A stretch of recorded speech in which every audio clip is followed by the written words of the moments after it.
बहरोड के अंदर चोरी जो हो रही है, हाँ मैं मानता हूँ कि चोरियाँ 100% हो रही हैं, लेकिन चोरी जो भी हो रही है उसका खुलासा भी हो रहा है। पहले क्या था कि चोरियाँ होती थी, लेकिन चोरियाँ हो जाती थी और वो पड़ी रहती थी और कोई फ़र्क नहीं पड़ता था किसी को। लेकिन आज कोई दूर बाहर से आते हैं, अब जैसे एक गैंग आई, वो भरतपुर की गैंग बता रहे हैं, आई उन्होंने चोरी करी, अब उनको ट्रेस किया जा रहा है और जल्दी उसका खुलासा होगा। जितने भी यहाँ पर कोई क्राइम हुए हैं, मैं आपको ये बता सकता हूँ कि पुलिस प्रशासन और हमारे विधायक जी उसके ऊपर निरंतर निगाह बनाए हुए हैं। कहीं पे भी ज़रूरत होती है हम भी लोगों से मिल रहे हैं, बात कर रहे हैं, और कहीं पे भी हमें लगता है कि कोई गलत चीज़ हो रही है उसको रोकने के लिए, उसको कंट्रोल करने के लिए टीमें बना के काम किया जा रहा है। पुलिस प्रशासन को विधायक जी ने सख्त निर्देश दिए, कल आईजी साहब से ये बात हुई है कि यहाँ पर चोरियाँ कंट्रोल करें। अगर कंट्रोल नहीं कर पाते हैं तो यहाँ पर जो पुलिस वाले हैं जो काम नहीं कर रहे हैं उनका यहाँ से जाना तय है, और जो काम कर सकता है वो यहाँ पर रहेगा, वरना निकम्मे लोगों की यहाँ पर कोई जगह नहीं। देखिए, हम तो भारतीय जनता पार्टी कार्यकर्ता के नाते हर व्यक्ति से जुड़ के काम कर रहे हैं, उनकी बातों को सुन रहे हैं, समझ रहे हैं। जो दिक्कतें बहरोड में चल रही हैं उसके ऊपर निरंतर प्रयास कर रहे हैं कि उन दिक्कतों को जल्दी से जल्दी दूर किया जाए, चाहे वो हमारे विधायक जी के ज़रिए, चाहे हमारे सांसद जी के ज़रिए, चाहे मुख्यमंत्री जी के ज़रिए, और कहीं पे केंद्रीय मंत्रियों की भी ज़रूरत पड़ी तो वहाँ पर भी हम जाएंगे लोगों के साथ उनकी प्रॉब्लम्स को सॉल्व करने के लिए। आपकी बात बिल्कुल सही है। पिछली सरकार के अंदर जो ये ज़िले बनाए, जो ये पुलिस स्टेशन का डिवाइडेशन किया, या जो भी और चीज़ें की, वो कोई भी सोच समझ के काम हुआ नहीं। लेकिन सोच समझ के काम हुआ नहीं, उसका सारा जो गलत उसका असर आ रहा है वो भारतीय जनता पार्टी की सरकार को भुगतना पड़ रहा है, लोगों को भुगतना पड़ रहा है। अब भारतीय जनता पार्टी की सरकार उसका सारा रिव्यू कर रही है, सारी चीज़ों के ऊपर काम कर रही है, और जो आप यहाँ पर कांस्टेबल्स की और भी जो प्रशासन के अंदर लोगों की ज़रूरत है उसके ऊपर जल्दी से जल्दी भर्तियाँ भी चल रही हैं। आपने देखा भी है, अब पेपर लीक भी नहीं हो रहे, पेपर लीक नहीं हो रहे इसलिए भर्तियाँ भी हो रही हैं, और हर जगह जो दिक्कत है उसको दूर करने का प्रयास किया जा रहा है। और विधायक जी भी निरंतर, आज भी इस समय जब हम आपसे बात कर रहे हैं तो विधायक जी अभी मुख्यमंत्री जी के साथ बैठे हुए हैं। विधायक जी ने ये कहा है कि आप मेरे को लिस्ट करके सारी चीज़ें बताओ, जो चीज़ें यहाँ पर ज़रूरत है हम उसको कराएंगे। मैंने अभी उनको आधे घंटा पहले सारी लिस्ट भेजी है, जो मेरे पास रिक्वायरमेंट आई है, भारतीय जनता पार्टी के मंडल अध्यक्षों के पास रिक्वायरमेंट आई है, कार्यकर्ताओं के पास रिक्वायरमेंट आई है, वो अभी उनके साथ बैठ के डिस्कशन के अंदर बहरोड के लिए ज़्यादा से ज़्यादा बजट और ज़्यादा से ज़्यादा लोगों को, प्रशासनिक लोगों को ला रहे हैं, और अच्छे लोगों को यहाँ पर हम कार्यरत करना चाहते हैं जो कि काम करें और लोगों की मदद करें। तो भ्रष्टाचार के अंदर जो लिप्त है, भ्रष्टाचारी जो विधानसभा के अंदर कोई भी कार्यरत है, पूरी विधानसभा के अंदर, मैं ये नहीं कहूँगा बहरोड के अंदर, पूरी विधानसभा के अंदर जो विधायक जी के सामने बात आएगी कि ये भ्रष्टाचारी है, उसके ऊपर कार्रवाई होगी, और प्रशासन अगर कहीं पे कोई कदम उठाता है उसका यहाँ से जाना तय है। भ्रष्टाचार की अब बहरोड में कोई जगह नहीं है, ये मैं उन लोगों को भी बताना चाहता हूँ। या तो आप अपने आप को सुधार लें, पिछला कार्यकाल नहीं है, पुराने पूर्व विधायक जो थे, जो कांग्रेस की सरकार थी उसमें भ्रष्टाचार खूब चलता था, चरम पे था और हर आदमी परेशान था। लोगों ने भ्रष्टाचार को ख़त्म करने के लिए भारतीय जनता पार्टी की सरकार चुनी है, लेकिन जो इतनी ज़्यादा गंदगी फैलाई जा चुकी है उसको संभालने के अंदर, उसको बदलने में समय लगता है।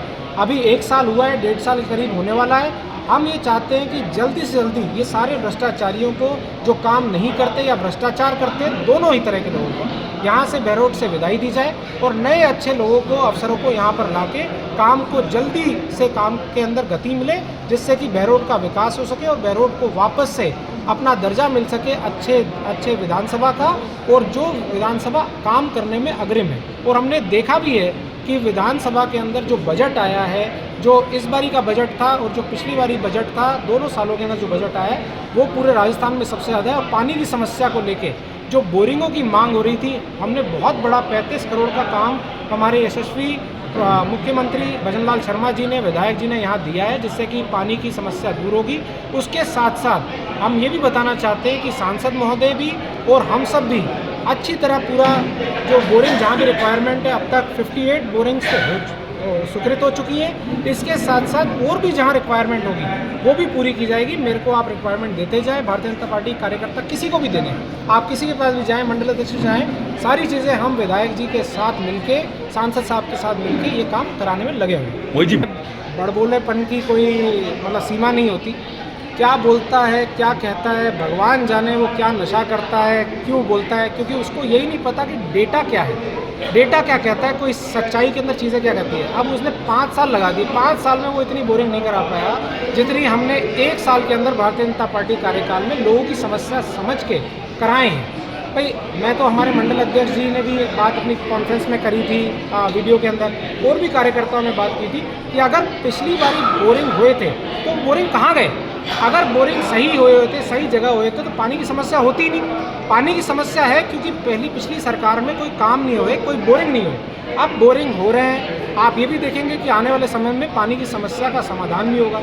कुछ लोग सिर्फ और सिर्फ एजेंडा के नाते, राजनीति के नाते उल्टा सीधा बोलना और उल्टा सीधा काम करना, धरातल पे काम देख नहीं रहे, फालतू ही बकवास कर रहे हैं। तो ऐसे लोगों को हमारी पार्टी भी कहती है कि कोई गधे के सामने अगर आप उसको जिद करोगे कि भाई ये काम ऐसा है तो आप खुद गधे बन जाओगे, तो गधे से बहस नहीं करनी चाहिए।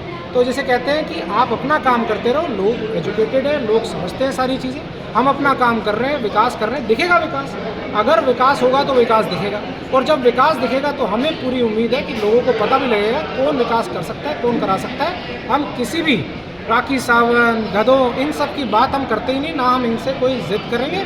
जो वो बोल रहे हैं, अगर इतना ही उनके पास प्रॉपर्टी अर्जित की है तो भ्रष्टाचारी प्रॉपर्टी है, वो अपनी मंदिर में, गौशाला में दान करें और लोगों का भला करें। यही मैं निवेदन करता हूँ। और आपसे भी बोलता हूँ कि हर बारी प्रेस कॉन्फ्रेंस के नाम पे जो चीज़ें होती हैं वो प्रेस कॉन्फ्रेंस नहीं है। आप जैसे मेरे से सवाल कर रहे हैं, प्रेस कॉन्फ्रेंस होती है कि अगर हम आपको बुलाएं, आपसे निवेदन करें कि भाई आप अपनी बात हमसे पूछें, हम आपकी बात पूछें। और जो बड़ी से बड़ी पार्टी भी करती है प्रेस कॉन्फ्रेंस के अंदर, अपनी बात रखती है, पत्रकार उनसे सवाल करते हैं और उस सवाल का जवाब मिलता है। ऐसी प्रेस कॉन्फ्रेंसेस तो मैं पहली बार देख रहा हूँ पूरे हिंदुस्तान के अंदर, पूरे वर्ल्ड के अंदर, कि आदमी आता है, एक भाषण देता है और चला जाता है। तो ये सब चीज़ें गलत है। आप सबसे भी निवेदन है कि अच्छी चीज़ें सामने लाएं, हम आपके साथ हैं। जहाँ पर भी आपको गलत होता हो दिखाई दे, आप मीडिया में डालें, हम कभी नहीं रोकते ना, हम किसी को आज तक कुछ भी कहते कि आप वो ना डालें।